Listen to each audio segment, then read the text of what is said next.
Xitoy rejimi Sharq Turkistondagi 11 oliy maktabda Marksizm instituti ta'sis qildi.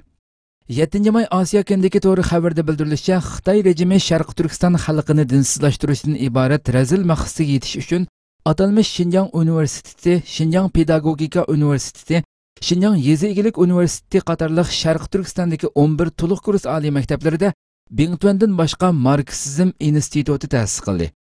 Bu 11 oliy maktab ayrim holda atalmış Şinjan Universiteti, Şinjan Pedagogika Universiteti, Şinjan Yezi Egilik Universiteti, Şinjan Maliye İqtisad Universiteti, Şinjan Tibbi Universiteti, Şinjan San'at Universiteti, Şinjan Saqchi Universiteti, Şinjan Quruluş Universiteti, Sanji Universiteti, Eli Pedagogika Universiteti, Qashqar Universiteti qatarlıqlardan ibaret ekan.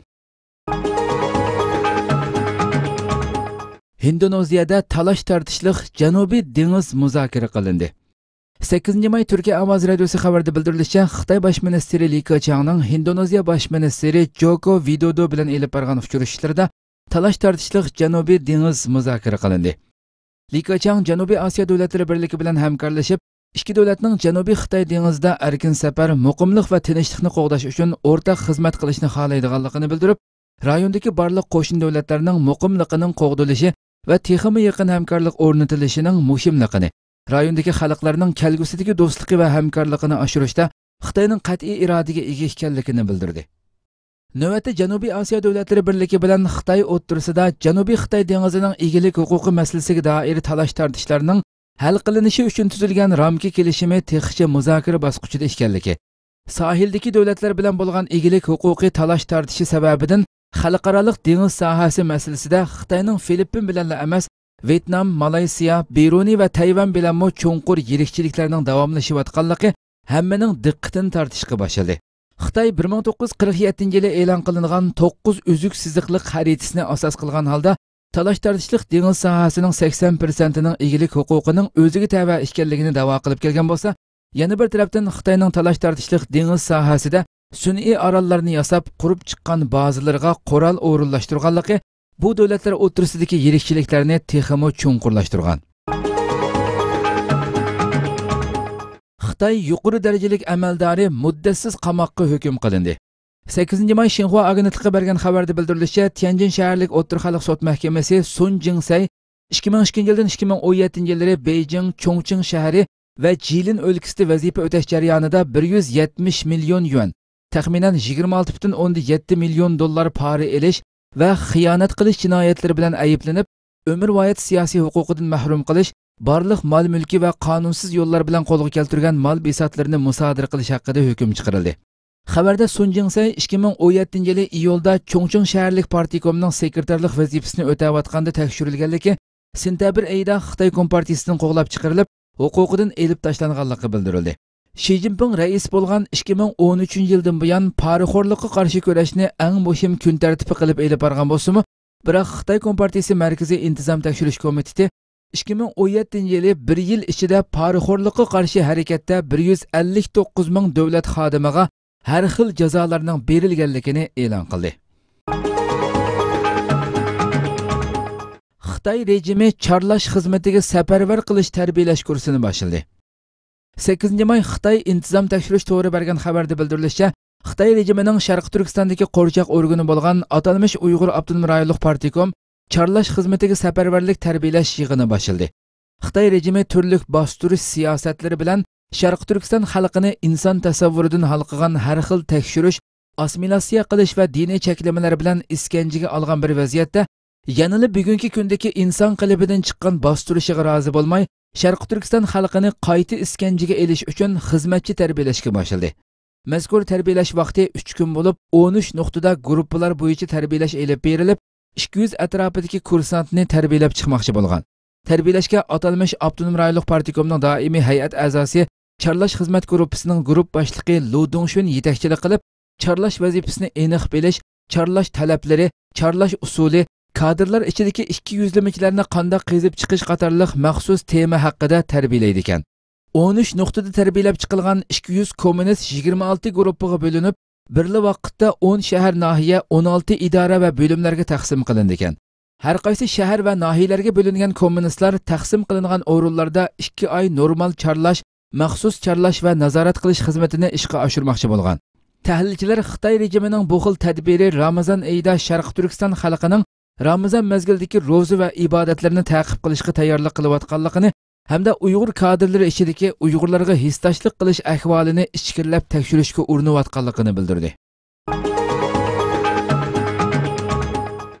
Amerika Xitoyning xalqaro havo yo'llari shirkatlariga besim ishlatganligini Orwellchi bildirlash dedi.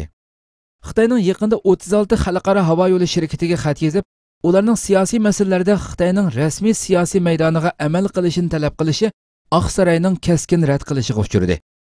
Erkin Osiyo radiosi xabar qilishicha, Oqsaroy 5-aprel bayonot e'lon qilib, Xitoyning talabini Orwellchi bildirlash deb ta'kidladi.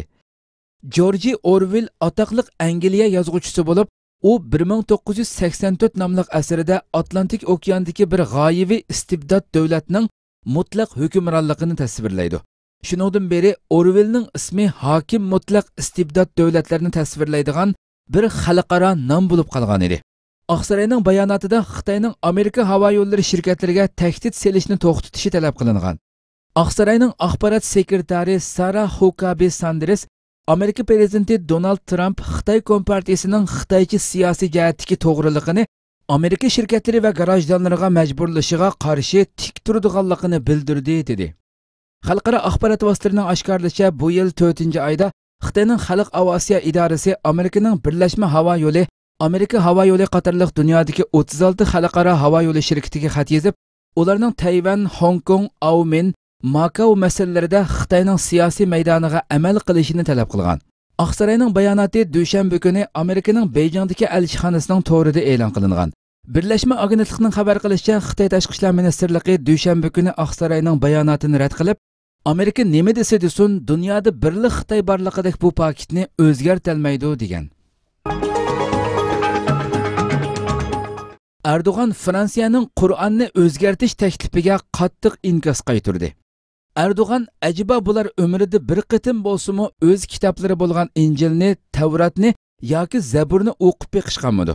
Agar o'qigan bo'lsa edi, cho'qim o'z kitoblarini butunlay cheklashni talab qilishgan bo'ladi dedi. Turkiya ovoz radiosi xabarida bildirilishicha, Turkiya Cumhuriyeti Cumhur raisi Recep Tayyip Erdo'g'an Fransiyada Qur'oni Karimga qarshi e'lon qilingan uqtirishga qattiq norozilik bildirdi. Erdo'g'an Adolat va taraqqiyot partiyasining Turkiya Buyuk Millat Majlisi parlamentidagi gruppa yig'inida nutq so'zladi. Erdo'g'an nutqida Fransiyaning sobiq prezidenti Nikolas Sarkozyni o'z ichiga olgan 300 kishining imzosi bilan e'lon qilingan Qur'oni Karimdan ba'zi oyatlarni chiqarib tashlash haqidagi uqtirishlarga qattiq norozilik bildirdi.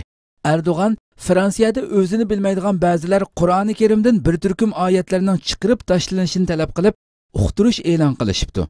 Ajiba umrida bir qitim bo'lsa-mu o'z kitoblari bo'lgan Injilni, Tavratni yoki Zaburni o'qib beqishganmidi? Agar o'qigan bo'lsa edi, cho'qim o'z kitoblarini butunlay cheklashni talab qilishgan bo'ladi dedi. Erdo'g'an yana, "Ey g'arb, bizning muqaddas kitobimizga hujum qilganinglarda shuni yaxshi bilib qo'yinglarki, biz sizlarning muqaddas bilganlaringlarga hujum qilmaymiz. Biroq sizlarni yiqitib tashlaymiz. Buni yaxshi bilib qo'yinglar. Bizning muqaddas kitoblarimizga hujum qiladigan sizlar zodi kim edinglar? Biz sizlarning naqadar pastkash ekanliginglarni bilamiz" deganlarini so'zlariga ilova qildi.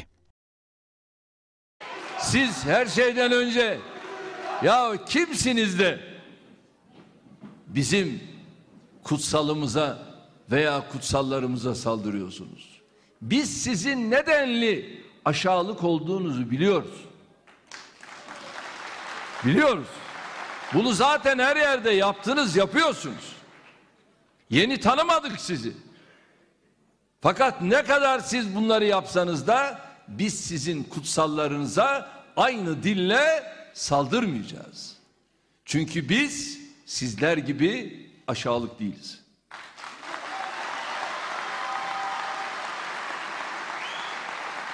Bizim bir duruşumuz var. Bizim bir karakterimiz var. Bizim bir yapımız var.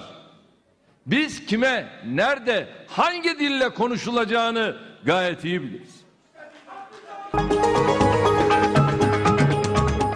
Bilgiyer şirketi yosh o'smirlarimizning ona tilini kuchaytirishiga hassa qo'shmoqda.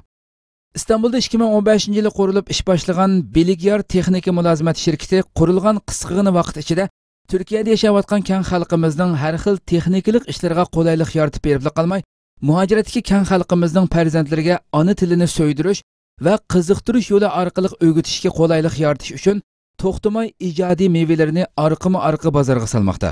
Shirkat mushu 1 yil ichida farzandlarimizning ona tili saviyasini o'stirish uchun Uyg'ur tili harf, so'z, jumla mashq kitoblari, Uyg'ur tili harf kartlari, jumla yasash o'yinlari, har xil rasmlik turkcha, uyg'urcha, uyg'urcha, inglizcha selishtirmalik kartlar, o'quvchilarning foydalanishi uchun qulaylik rasmlik lug'at qatorliqlarni bozorga selib qolmay, eng oxirida bolalarning ona tiliga bo'lgan sevgisini texama oshirish uchun ularga o'yin orqali til o'rgatish quroli bo'lgan Uyg'ur harflar shaharchisini ishlab chiqarib bozorga soldi va keng xalqimizning olqishiga va farzandlarimizning yoqtirishiga erishdi. Shirkat bundan boshqa yana arabcha, turkcha qatorliq tillardami har xil qo'l ko'ndirish kitoblarini chiqarib, farzandlarimizning o'qish ishlarini qulaylashtirmoqda.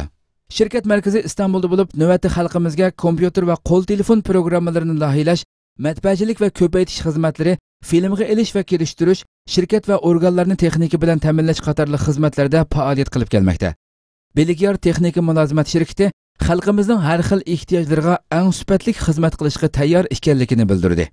Aloqalashish nomeri ekraninglarda.